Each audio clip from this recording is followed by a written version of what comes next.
私たちは何百年、何千年と生きてきた中で組み込まれてるんですよね。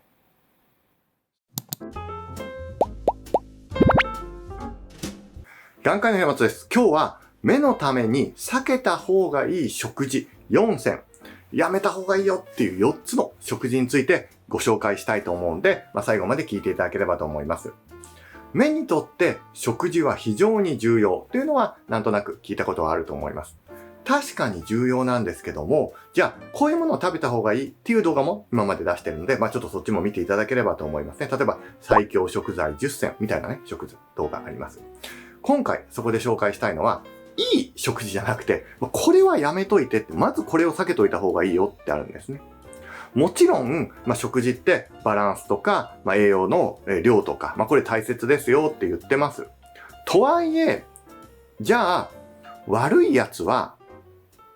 例えばタンパク質、脂質の量が良かったとしても、やっぱりおすすめはできないわけですよね。わかりやすく言いましょうよ。じゃあ、フライドポテトみたいなね、あれだけをバンバン食べたら体にいいかって言ったら、ダメなの、なんとなく想像つくじゃないですか。こんな感じで避けた方がいい食材っていうのがあるので、それをご紹介していこうと思います。今日のお話は、目を良くする最強の食べ物図鑑っていう本から、抜粋してお話しさせていただきます。これで言うと本94、95ページの内容となります。一つ目、4つね。一つ目、生成された炭水化物になります。なんか表現がわかりにくいですね。具体的に言うと、白っぽい主食って感じですね。例えば、食パン。例えば、白米っていうことになります。それ以外にも、じゃがいもとかもちょっと近いイメージですかね。じゃがいもとか、白米とか、はたまた食パン。なぜこれが良くないのかっていうと、特にね、じゃがいもの場合はそのままの野生のものですけれども、白米とか食パンというのは小麦ですね。食パンというのは小麦からできてるんですけど、もともとね、小麦だったりだとか、米というのは、稲みたいに育っていて、パサパサしてるやつじゃないですか。その中から実を取ってきて、その実も実際、ぬか、米で言うとぬか的な部分と、お米の部分があって、そのうちぬかの部分を取り除いて、より美味しいところだけをピックアップしたのが白米なわけですよね。小麦だって、例えば全粒粉みたいな感じで、他の周りの部分も一緒に食べることもできるけども、より美味しくするために生成して美味しいとこ取りをしているわけです。だから、もちろん美味しいです。食パンも美味しい。私も大好きです。白いお米も大好きです。美味しいです。なんですが、これにばかり頼りすぎてしまうと、あんまり良くないですよってことなんです。なぜかというと、まず、食物繊維っていうのも少なくなるわけですね。この生成された食べ物っていうのは、食べやすいじゃないですか。で、あんまり噛まなくてもぐいぐいいけちゃう。私もすごいちゃんと噛まない方なんですよ。食事とかも昼ご飯とかも、他の先生とかと一緒にご飯食べるような場所があるんですけども、他の先生が途中まで食べてるのに僕は来て、で食べて、僕が先に帰るみたいな、そんぐらいすごい早くて、食べてんのみたいな感じでよく言われるぐらい、すごい早く食べるんですよ。外来とかすぐ行かなきゃみたいなのがあるから、しょうがないんだけど、そういう風に食べてるのね。だからこそ、人のこと言えないんだけども、やっぱりしっかり噛んで、よく言うのは、一口入れたら20回は噛んで、飲む。そのぐらいに、しっかり噛んだ方がいいと。逆に言うと、噛まないで食べれるっていうことは、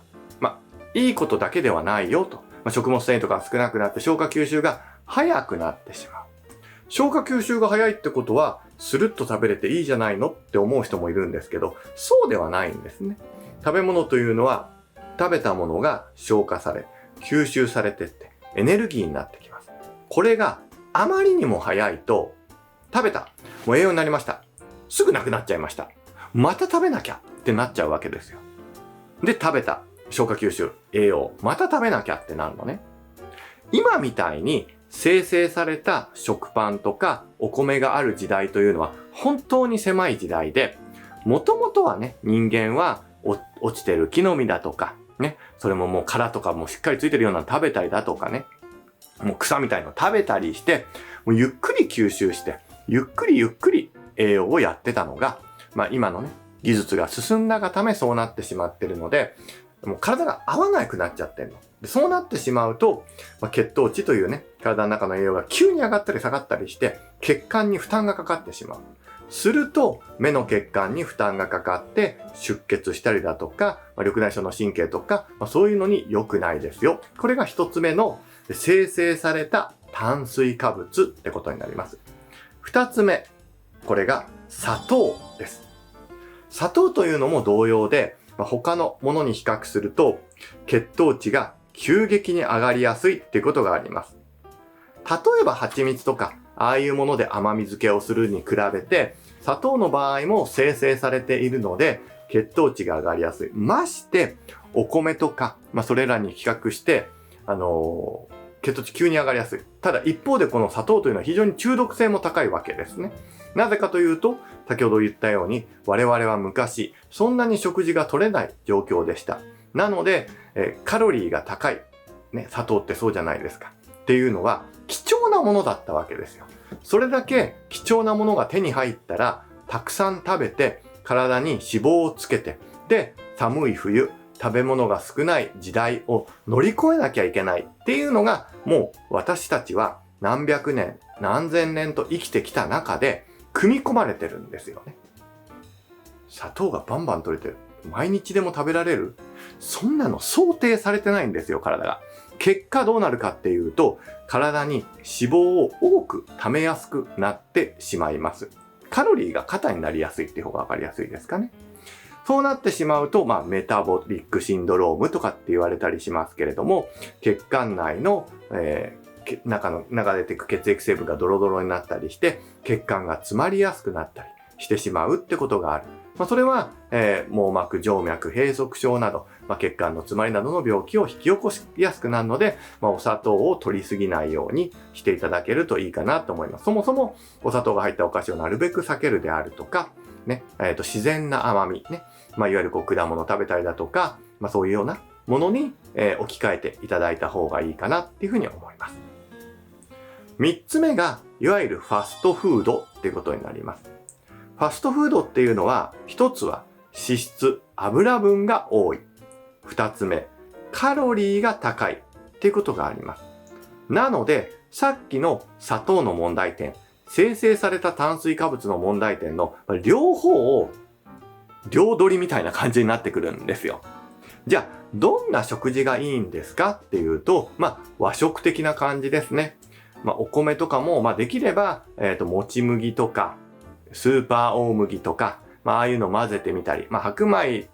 もち麦とか、胚芽米とか、あれだけだとちょっときついのでね、白米と混ぜてもいいと思いますけど、そういうようなお米がちょっとあって、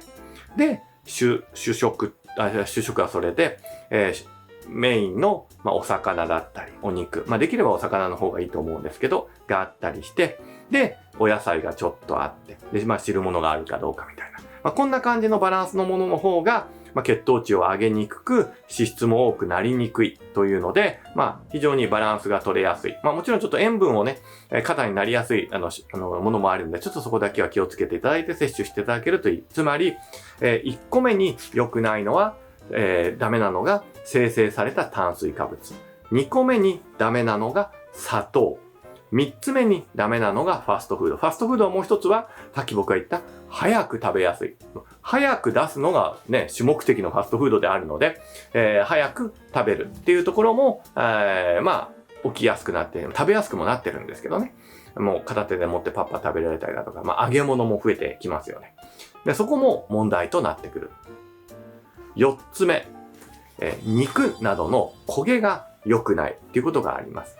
お肉とかお魚とかを含めて、特にお肉ですけれども、焼いたりしたりして焦げてしまうと AGEs というのが出ます。これはタンパク質や脂質に糖分が加わってできる物質であって、いわゆる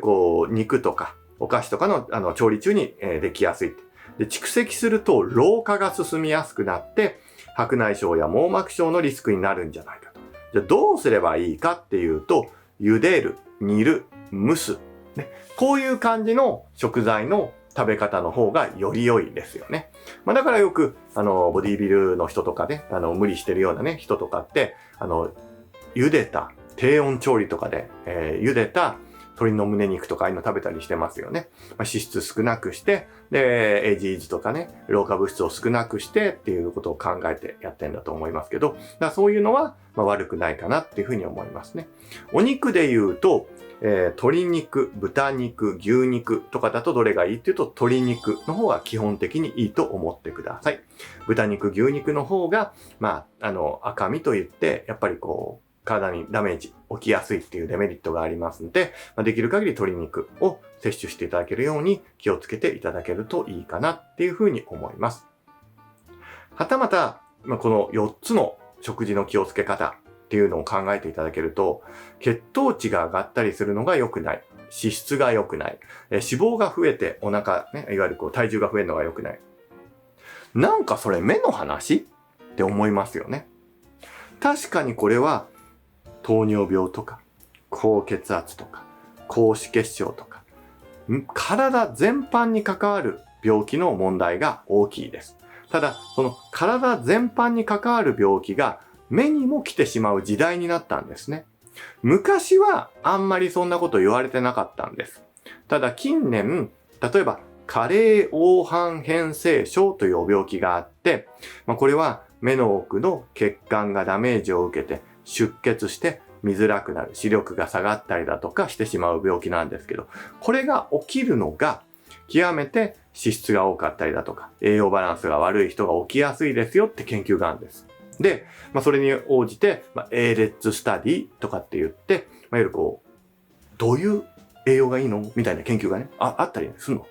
結構眼科でもそういうの調べてるから。で、そういうのをやってみると、やっぱりこんな感じの食事が気をつけなきゃいけないよと。そうやって気をつけておけば、目にとって悪くなく、一生いい目で過ごせるよっていうことがあるので、ぜひぜひちょっとそれは頭に入れてやっていただけると思います。じゃあ、何食べればいいのっていうことに関して言うと、バランスのいい食事っていうのをね、ベースとした上で、10の最強食材っていうのはちょっと別動画で紹介してるのでそれを見ていただければ、それは元としてはやっぱり同じで、目を良くする最強の食べ物図鑑っていう書籍に載ってますんで、これも本屋とか図書館にもあるんでちょっと見ていただけると、こういうものはやめた方がいいんだなとか、今日の話とか、こういうものを食べればいいんだなっていう最強の10の食材、ね、についてご紹介しているので、ちょっと10の食材と、それのもちろんメリット、デメリットとかもお話ししているので、それだけではなくて、例えば他のお野菜、具体的にはこういうのがいいですよとかっていうのの、それぞれについてとか、あとは果物とかについても、一つ一つ解説していますんで、普段の食事の中で、ほうれん草がいいのは聞いてるんだけど、毎日ほうれん草じゃなっていう人やっぱいるんですよ。で、そういう時何食べたらいいですかって聞かれるんですけど、じゃあこれ食べてください、これくらい食べてくださいって私がね、一つ一つちょっと指導するの難しいから、今回はこういう形で、こういう食材がいいですよとか、そういうことについてお話ししましたんで、ぜひぜひちょっと見ていただければと思います。こんな感じで、どんなものを食べてはいけない、はたまた食べた方がいい、ね、はたまたこういう飲み物もいい。この本にも飲み物についてもね、紅茶とかコーヒーとか、そういうお茶とかについても書いてありますんで、それも含めて飲み物とか、こういう動画アップしていきますんで、ぜひぜひ他の動画、特に今回のは最強10の食べ物っていうのが他の動画でありますんで、それも見ていただければと思います。今後ともよろしくお願いします。